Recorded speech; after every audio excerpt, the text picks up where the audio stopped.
When Soulframe showed up 2 years ago, it looked like a huge change for the makers of Warframe. The official reveal trailer was a mysterious 5-minute journey that was heavy on dialogue and setting up this very eerie, futuristic, yet almost gothic tone. It featured a naked protagonist that gets killed or banished and then woken up by a giant moose. And everything changes when they find this sort of strange sword stuck in the ground. And it leads to what looks like sort of simulated gameplay, which is accented by precise moment-to-moment blocks and sort of strange abilities. And it all comes to an end with a very cinematic sword drop as the main character walks away, leaving the enemies frozen in place like stone statues. Now, the trailer ends with a pretty cool scene. There's this giant fox-like creature that you set free, and it seems to insinuate some form of companionship. And the audio of the trailer says, "Join us." Now, needless to say, it looks unique, it looks bizarre, and it creates this very good level of intrigue while showing just enough to leave you wanting more. Well, whatever approximation you thought this game was going to be based on that trailer 2 years ago, you might want to temper some of that down a bit, because what they are now revealing the game to be looks like a somewhat clunky open-world MMO with some of the mysterious identity stripped away. Now, I would like to look at just how much this game has changed, because there is gameplay leading up that I still think looks very promising, and now many are worried this is going to be a bland or boring sort of MMO light style game with a generic open world. Now, I actually don't think that that is going to happen. I hope the developers can seize this opportunity, receive the negative feedback, and at some level sort of go back to the drawing board, because it can be a little awkward when the vision of your game changes over time. So I have to ask, what happened to Soulframe? Now, every weekday here on Reforge Gaming, I tell you what I think about a gaming topic, and then we go to a live stream where I want to hear what you think. So, if you like this content, be sure to hit like and subscribe. The best way to show the difference between what we are seeing now compared to what was shown 2 years ago is to go through the timeline with footage right from the Soulframe YouTube channel. And since we already took a look at the very first video from 2 years ago, it was titled The Official Reveal Trailer, let's just sort of head to a year later. But before I do that, I do want to point out that the very first trailer described the game as a free-to-play open-world adventure, which is largely what the gameplay we are about to discuss looks like, okay? In August of 2023, they released a 30-minute video called Soulframe Preludes Gameplay, and you guessed it, they show 30 minutes of gameplay. We were once again treated to a somewhat mysterious game with cryptic dialogue and setting, and about a minute and a half in, we get a glimpse at combat, which looks very similar to what we saw in that first trailer. Punctuated moments of throwing a sword, calling it back, and then timing a great parry and a counterattack. We then see an ability that seems to tap into nature, summoning a bird to freeze the enemy in place so they can be crumpled into nothing. You'll notice that the combat feels methodical, thoughtful, and punchy. And right in line with an open world adventure, there's an NPC that we set free, and a dialogue sequence follows. The character looks unique, and the dialogue options seem pretty straightforward. And then they visit a Nightfold, or the Nightfold, which is where you sort of take the souls of lost ancestors and you're going to be building a village. It's almost like home base.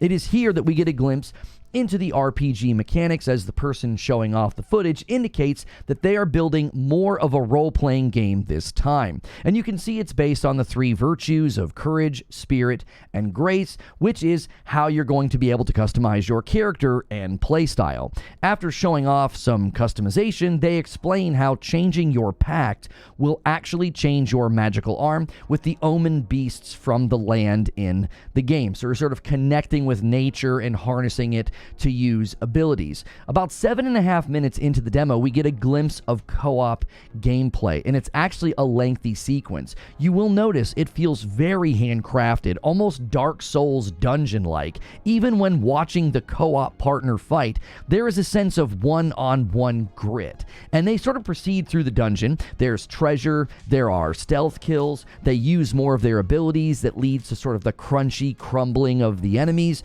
There are even unique enemies that look almost robotic. Then the NPC shows up again. There's a fairly regular piece of dialogue, and then a bird is used to sort of familiarly guide you through the tunnels.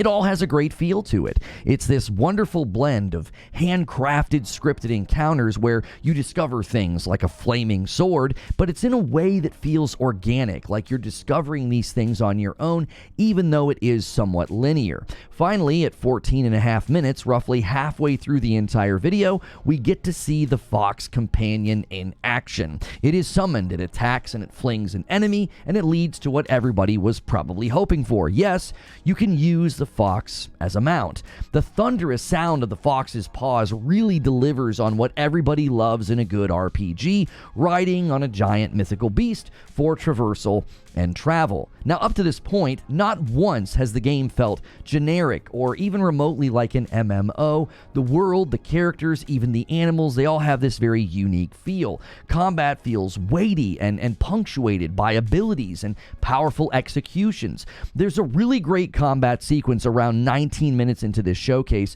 of 30 minutes of gameplay, and it sort of has this very single-player adventure feel to it. You can almost feel the weight of the sword and the swings, and the abilities feel forceful and impressive. Now, I don't want to belabor the point here, but at 21 minutes, you see the player solving a puzzle in what feels very reminiscent to Tomb Raider or even an Uncharted style game, and it really drives home, I think, that open world adventure vibe, and yet the game still retains its identity in this sequence. The blend of old tomb-like structures with nature-infused statues and architecture, it just is very well done. At 22 minutes, we do get to see a boss fight in classic Souls-style fashion. They are bigger, and they are faster than the character, but you get this nice big health bar at the top to let you know that you're fighting a boss. The combat once again has a hefty feel to it, with satisfying sound effects for bulky swings and that wonderful clang when you get a perfectly timed parry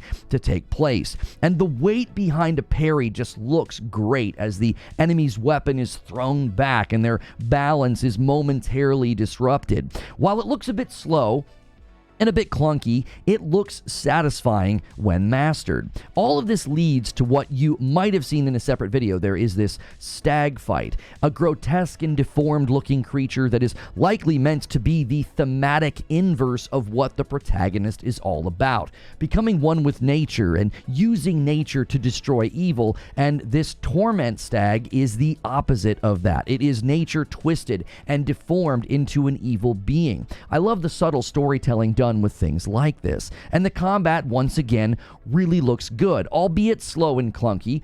I can't get enough of seeing those perfect parries stun this giant boss into a vulnerable position. So, what happened with the latest gameplay? Now, bear in mind, this footage has been labeled as pre-alpha in the description, which is a bit of a comfort to those who are being critical of this new gameplay footage. After showing some familiar sights like the Nightfold, they take you into the open world, and 7 minutes in is where things take a bit of a bad turn, and this is where a lot of the negative attention is being focused. The character goes stealth and engages in a group of enemies, and they kick things off with the backstab animation that completely misses for some reason.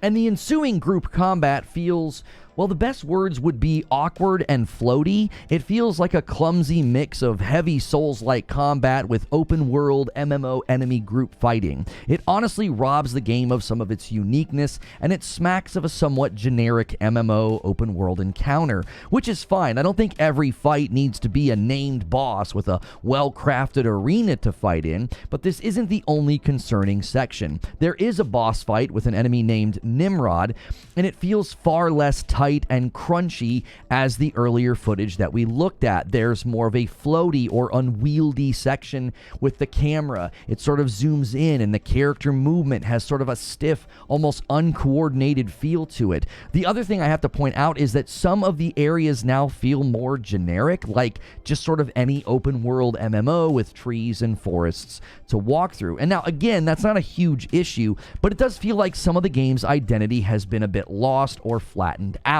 which is what I'm a bit concerned about.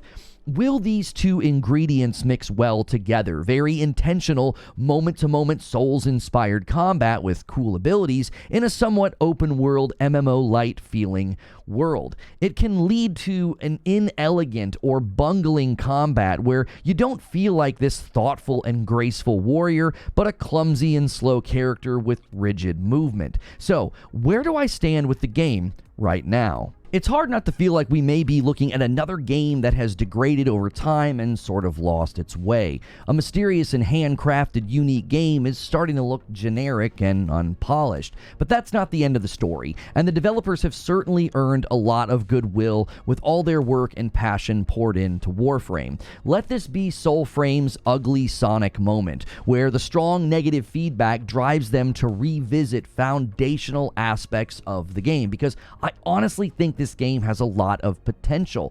When I watch that 30-minute video from a year ago, I see a game I want to sink a bunch of time into. So they've really got the pieces and the parts and the ideas. They just need to contrast where they've come from with where the game has landed currently, and they've got to try to evaluate what's not delivering on that original feel and tone of the game. Maybe right now they're just sort of showcasing what some of the open world areas are going to feel like, because the earlier footage did have more of a handcrafted feel, like almost a more single player adventure with the option to do co-op, whether you were in a dungeon or solving a puzzle or fighting a boss. It didn't feel like this sort of generic open world with clumsy group fights or even like an open world boss fight. It felt more tight, it felt more thoughtful, and I think that's what really drew me to the combat. There was this moment-to-moment thoughtfulness about it. There was a finesse to the slowness, and landing those blocks, parries, or dodges